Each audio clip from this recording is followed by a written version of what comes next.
Chapter 31, A Cross of Gold. If you were in school in the 1890s and you wanted to impress your friends, you worked hard at oratory. Good speakers were heroes, even more than good athletes. School children memorized Daniel Webster's speeches and Abraham Lincoln's too.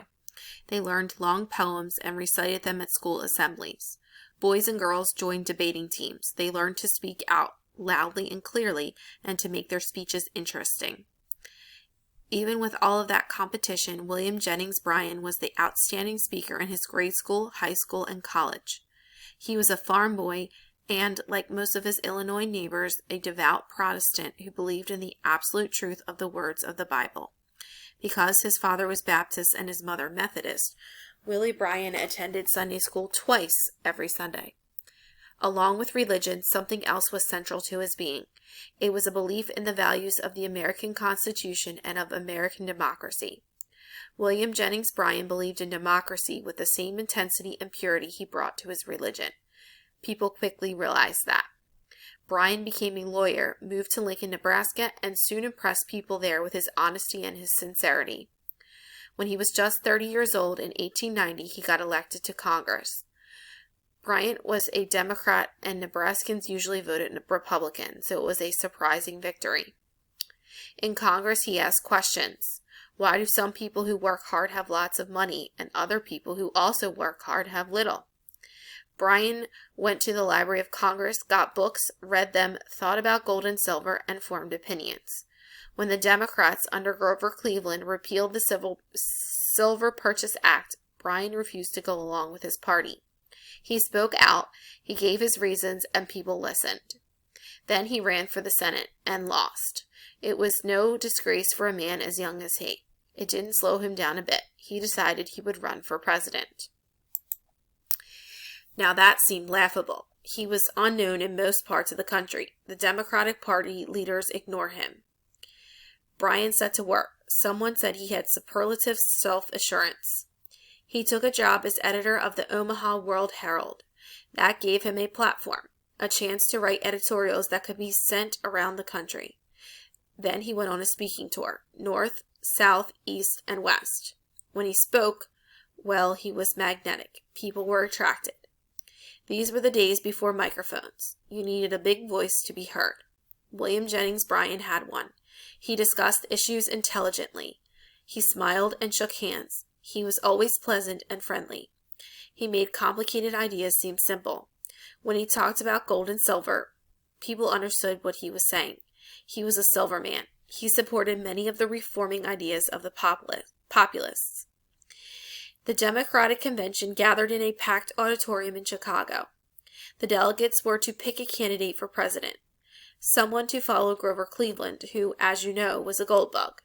No one could agree on a candidate. Few even considered the young man from Nebraska until he got up to speak about silver. He led his listeners through the history of the struggle between the forces of silver and gold. On Bryan's tongue, it became a struggle between good and evil. He was dividing the country between east and west, between hardy pioneers and financial magnates, between city and country, between labor and management. The crowd was caught in the energy of his words. He controlled them as a great actor controls an audience.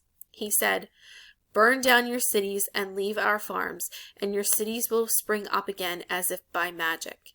But destroy our farms, and the grass will grow in the streets of every city in the country." Cheers bounced off the walls like thunder off mountains. He wasn't finished. Now, when he spoke again, the audience was hushed. He talked of farmers and workers and of the unfairness of an economic system that left the working classes burdened with debt. Then he came to the end of the speech and to words soon to be repeated around the nation. He was using religious images when, in a ringing voice, he said, "You shall not press down upon the brow of labor this crown of thorns.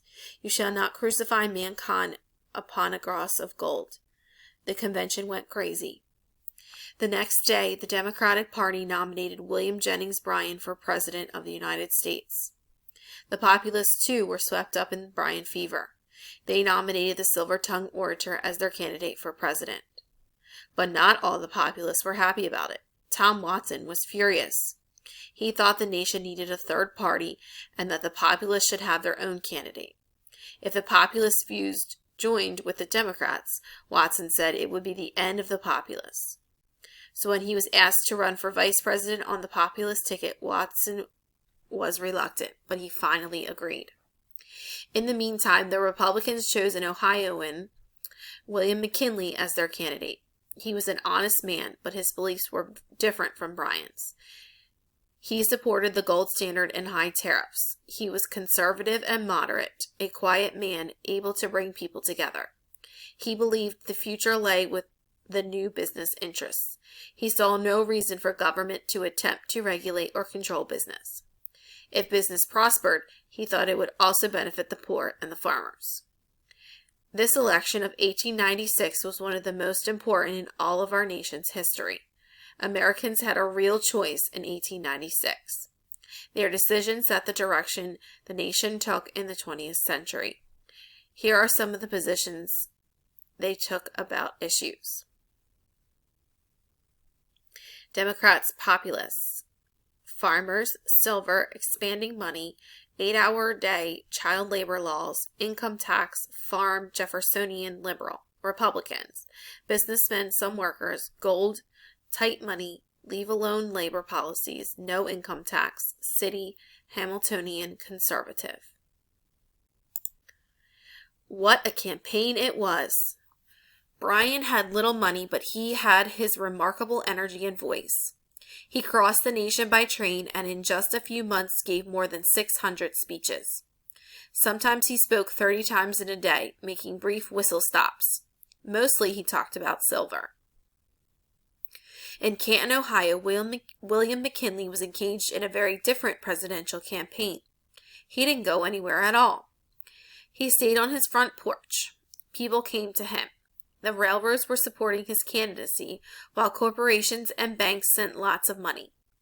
McKinley's good friend Mark Hanna organized things. Hanna was a brilliant organizer. More than 120 million Republican pamphlets printed in 10 languages were distributed to voters. They made Bryan sound like a dangerous quack. 1,400 paid speakers went out around the nation speaking for McKinley and against Bryan. McKinley articles were sent free to newspapers. McKinley buttons, banners, and posters turned up everywhere. In 1896, the Republicans spent $4 million on the presidential campaign. The Democrats spent $300,000. Today, we are used to big, costly presidential campaigns. That was something new in 1896. Maybe it was the money that made the difference, maybe not. The American people had some tough issues to decide. To begin, there was the idea of democracy. Americans have never been sure how far to take democracy. Thomas Jefferson and Andrew Jackson had faith in the people.